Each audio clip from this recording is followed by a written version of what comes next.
আসসালামু আলাইকুম রহমাতুল্লাহ। পূর্ববর্তী ভিডিওতে আমরা সূরা ফাতিহার দ্বিতীয় আয়াতের কিছুটা তাফসীর এবং রহস্য সম্পর্কে জেনেছি। তো এখন সূরা ফাতিহার দ্বিতীয় আয়াতের আরও গভীর তাফসীর এবং এর গভীর থেকে গভীর রহস্য আমরা উদ্ঘাটন করব ইনশাআল্লাহ। আল্লাহ করুণাময় সৃষ্টি জগতের সবচেয়ে গভীর রহস্য।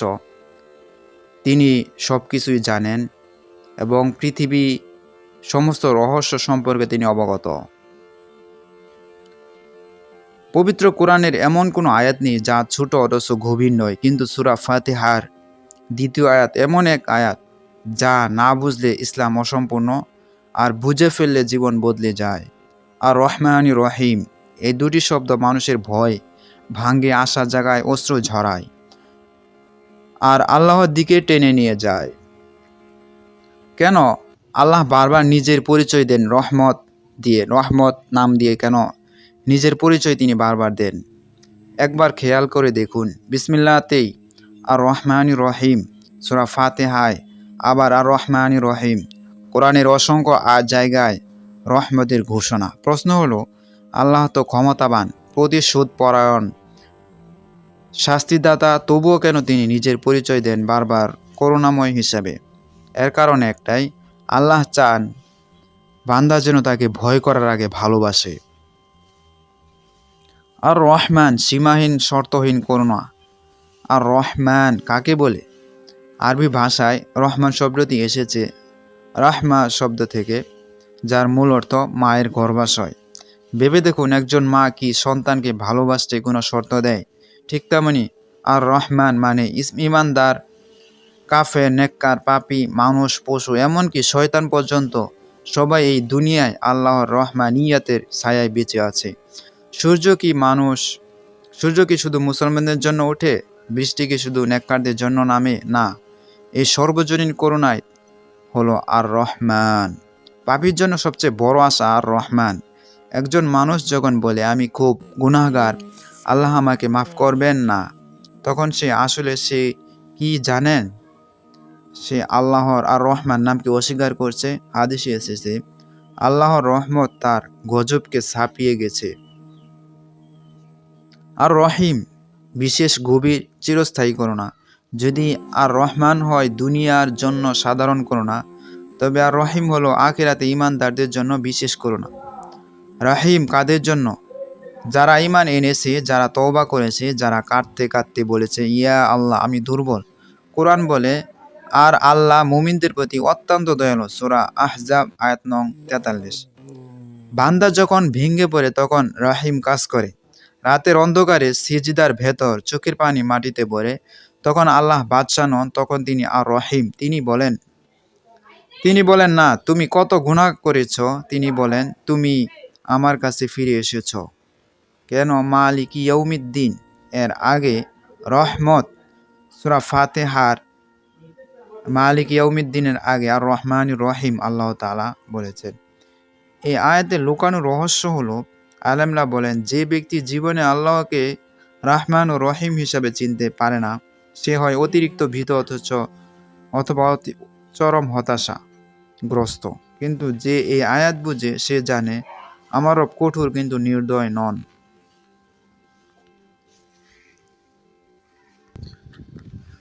সাহাবায়ে কেরাম আর রহমানি রহিম কিভাবে বুঝতেন বা এর রহস্য সম্পর্কে কিভাবে ধারণা করতেন? আমরা আজ কোরআন পড়ি, কিন্তু সাহাবারা কোরআন জীবন দিয়ে পড়তেন। তাদের কাছে আর রহমানি রহিম কেবল তিলাওয়াত ছিল না, এটি ছিল জীবন দর্শন। হযরত ওমর রাদিয়াল্লাহু তাআলা আনহু ও রহমতের উপলব্ধি কিভাবে করেছিলেন? হযরত ওমর রাদিয়াল্লাহু তাআলা আনহু, যিনি ইসলামের আগে ছিলেন কঠোর, ধীর, শক্ত হৃদয়ের মানুষ, তিনি ইসলাম গ্রহণের পর কাঁদতেন এই আয়াত পড়ে আর রহমানি রহিম। তিনি বলতেন, যদি আল্লাহ কেবল মালিক ইয়াউমিদ্দিন বলতেন তবে আমি ধ্বংস হয়ে যেতাম, কিন্তু তিনি তার আগে নিজের পরিচয় দিলেন রহমান ও রহিম। এই কথার ভেতর লুকিয়ে আছে সাহাবাদের ইমানি ভারসাম্য, ভয়ও আছে আবার আশাও আছে।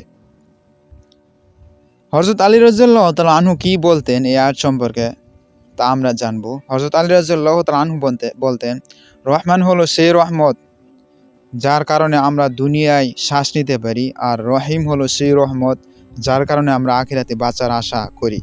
অর্থাৎ দুনিয়া রহমান, আখিরাত রহিম। নবী করিম সাল্লাল্লাহু আলাইহি ওয়াসাল্লাম এর চোখে আর রহমান রহিম।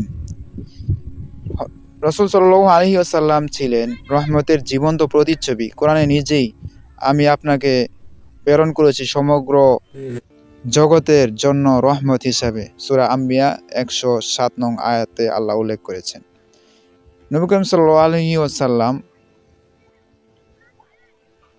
তিনি কখনো কখনো সারা রাত এক আয়াত পড়ে কাটতেন। ভাবুন, যে নবী নিষ্পাপ, যার সব গুনাহ মাফ, তিনি আল্লাহর রহমতের সামনে কাটতেন। তাহলে আমরা কারা যে নিরাশ হব? রহমত না হলে মানুষ এক মুহূর্তও টিকে থাকতে পারে না। আল্লাহ যদি আমাদের গুনাহ সঙ্গে সঙ্গে ধরতেন, ভুলের সাথে সাথে শাস্তি দিতেন, তাহলে পৃথিবী আজ জনশূন্য হয়ে যেত। কোরআন বলে, আল্লাহ যদি মানুষকে তাদের জুলুমের জন্য সঙ্গে সঙ্গে পাকড়াও করতেন, তবে পৃথিবীতে একটি প্রাণও অবশিষ্ট থাকতো না। সূরা আন-নাহল আয়াত 61।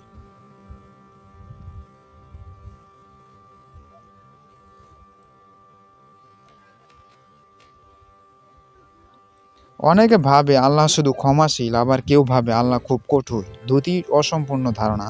সত্য হলো আল্লাহর অত্যন্ত ন্যায়পরায়ণ, কিন্তু তার ন্যায় বিচারের উপর আছে রহমতের চাদর। হাদিসে কুদসিতে আল্লাহ তাআলা বলেন, আমার রহমত আমার গজবকে অতিক্রম করেছে। কিয়ামতের দিন এই দুই নাম কিভাবে কাজ করবে? কিয়ামতের ময়দানে সূর্য মাথার উপর ঘাম গলায়, মানুষ বলবে নাফসি নাফসি। সেদিন যারা দুনিয়ায় আল্লাহকে রহমান হিসেবে চিনেছে, যারা পাপ করে তওবা ছাড়েনি, তাদের জন্য আল্লাহ হবেন আর রহিম। একটি হৃদয় বিদারক হাদিস রয়েছে যে এক ব্যক্তি 99 জন মানুষ হত্যা করেছিল। সে তওবার নিয়ত করে রওনা হয়। আল্লাহ কি করলেন? ফেরেশতাদের মধ্যে বিতর্ক সৃষ্টি হলো। শেষ পর্যন্ত আল্লাহ তাকে ক্ষমা করলেন। কেন? কারণ সে আল্লাহকে রহিম হিসাবে বিশ্বাস করেছিল। তওবার দরজা কেন কখনো বন্ধ হয় না? কারণ আল্লাহ রহিম। যতক্ষণ প্রাণ কণ্ঠে না আসে, যতক্ষণ পর্যন্ত সূর্য পশ্চিমে না ওঠে, তওবার দরজা খোলা।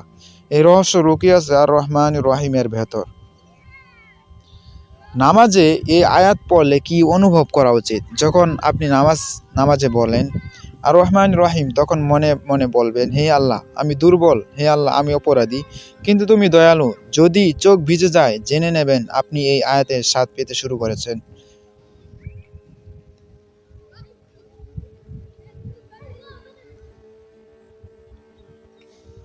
আর রহমান রহিম ব্যাখ্যা এবং তাফসীর সম্পর্কে আমরা মোটামুটি ধারণা পেয়েছি।